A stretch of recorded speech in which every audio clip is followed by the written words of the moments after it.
Hi, I'm John Hornick. Welcome to my Impress Your Date series, which this time overlaps with my Japanese Faves series. This lesson is Dueling Mashers Soups. Ever wonder what to do with leftover mashed potatoes? One of these soups was inspired by a recipe in Food and Wine for mashed potato soup using dashi as the liquid base. Even though I'm a Japanese food fanatic, I was skeptical about using dashi. So I decided to make two soups using the soup making technique I teach in my course. One with dashi and one with chicken stock. The dashi-based soup is garnished with shoyu, Japanese soy sauce, and the chicken stock-based soup is garnished with cheddar cheese and bacon. You and your date should be the judges of which soup wins this duel. I'll just say that the dashi-based soup made me think I was in Japan, and the chicken stock-based soup is great comfort food. So let's start cooking. Okay, so let's start making our dueling masher soup. Okay, so we're going to sweat the mirepoix in about 1 to 2 tablespoons of olive oil in 2 different saucepans because we're making 2 soups at the same time. We're going to put them both on medium heat, and then we're going to add the shallots to each pot, same amount, and the celery,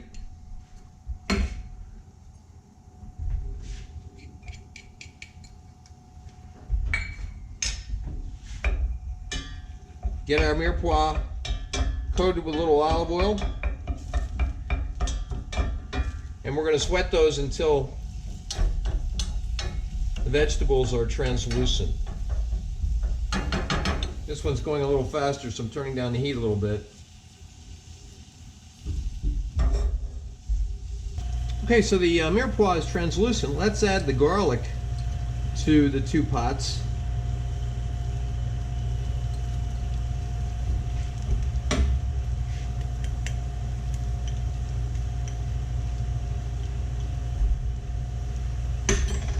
Now, garlic burns easily and fast, so we want to stir that up, and you only really need to cook it about 30 seconds if you're on medium heat.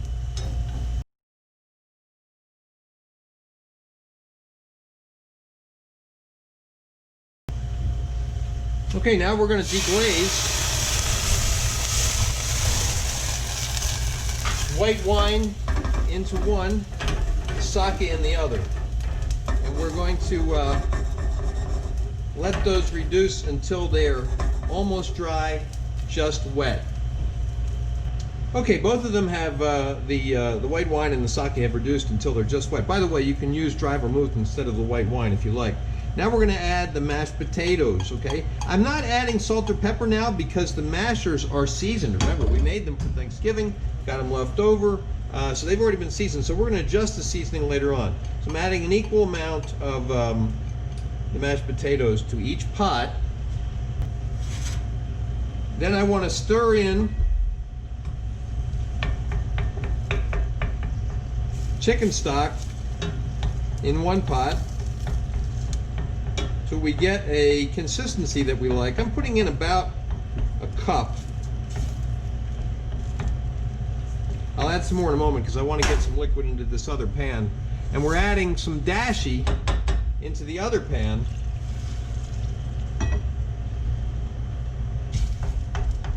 I'm using a different wooden spoon so I can keep the flavors separate.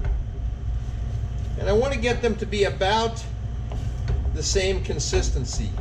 You know, potato soup is often served thicker than something like a chicken noodle soup, for example. It's usually the consistency of canned tomato soup or maybe a little bit thicker than that. So I've got a good consistency in this, in the one with the dashi right now. And let's see how the one with the chicken is doing. I think that needs a little bit more stock to get roughly the same consistency. If you have any lumps, try to break those up. But we're going to be pureeing these soups, so breaking up the lumps is not crucial.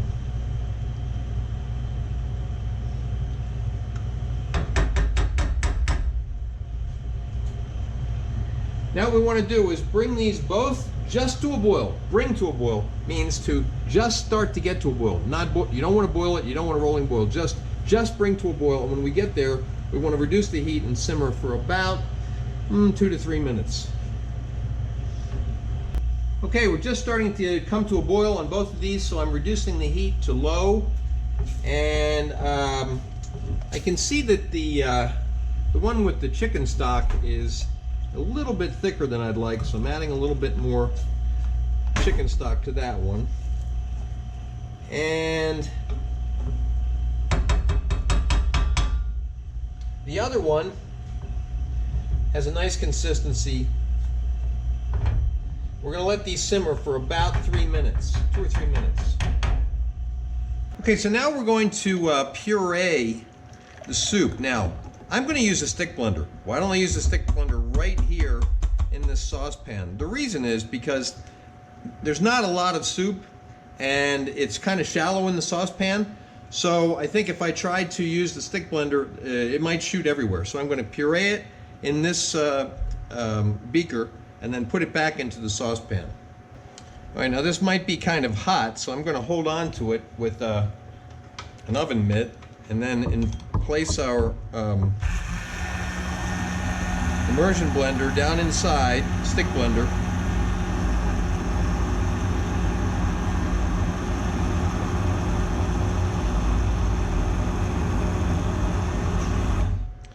Now I'm going to raise it out and pump it up and down a little bit like a piston so I can get this kind of stirred around. If there's any unpureed bits that were over on top of the stick blender, now they're down underneath.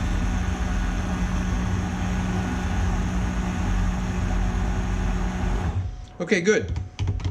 Now, I'm going to rinse out the pot, put this back in the pot, and rinse off the shaft of the immersion blender. All right, now here's the other soup that's made with the dashi.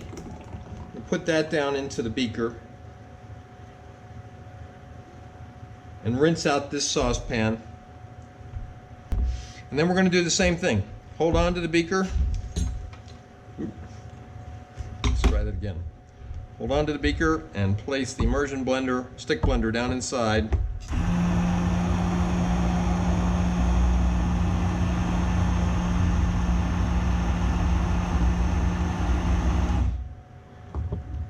Mix it around a little bit. Blend it some more.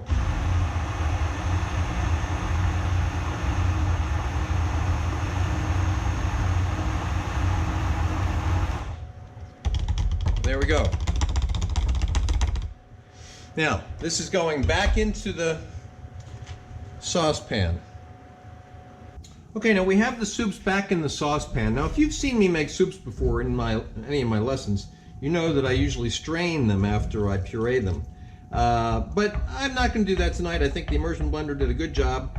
Now would be the time to thin the soup if it needs it, and the one with the chicken stock was getting a little thick, so we're thinning that. Now you could thin it with more chicken stock. You could use milk if you want more of a creamy texture, or you could use water. Okay, I just used the rest of the chicken stock that I had. So I used basically about a cup and a half to 2 cups of chicken stock for this amount of potatoes. Now, let's check the one with the dashi and see if that needs. Yep, that needs to be thinned a little bit too. So we're going to add some more dashi to that. We want to get the consistency that we like.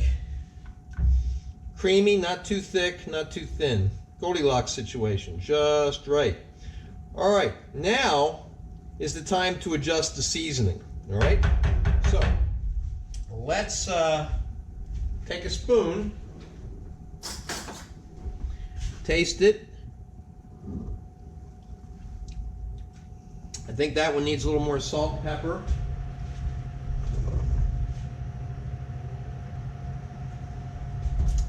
I think they both need a little bit more salt and pepper. Okay, so we're going to add a little salt to each one.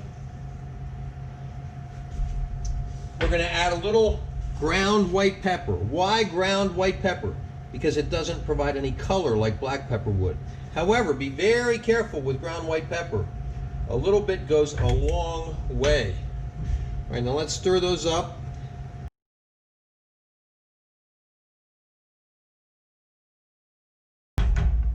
and let's taste them again. Perfect. The salt taste is just starting to come through. That's perfect. Let's try this one. This one still needs a little bit more salt. I'm gonna add a little bit more salt to it. Stir it up. And taste it again. Perfect. Okay, now it's perfect. Salt taste is just barely starting to come through. All right, now it is. We want to either keep these hot till you're ready to plate, or you can plate now. Okay, let's plate up the first soup, which is the soup that has the chicken stock in it.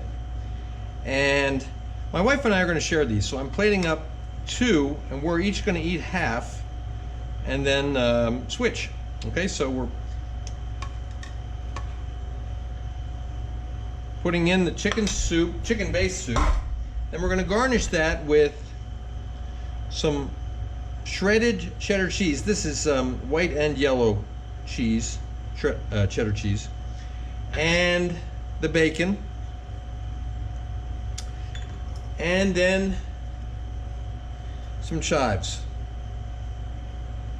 Okay, that is one of the 2 masher soups. Okay, here's the second soup. This is the one with the dashi base.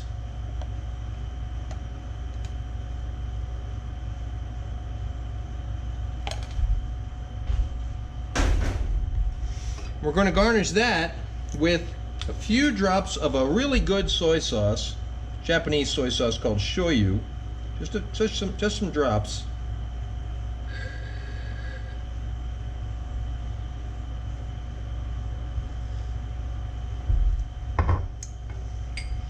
And some of the chopped scallions. Okay, those are our dueling masher soups made with leftover mashed potatoes from Thanksgiving. You can see photos of the final dish at my Instagram, which is @chefsapprentice, cook like a pro. I hope one or both of these impresses your date. You decide which one you like best. Please remember to subscribe to my channel, and thanks for watching.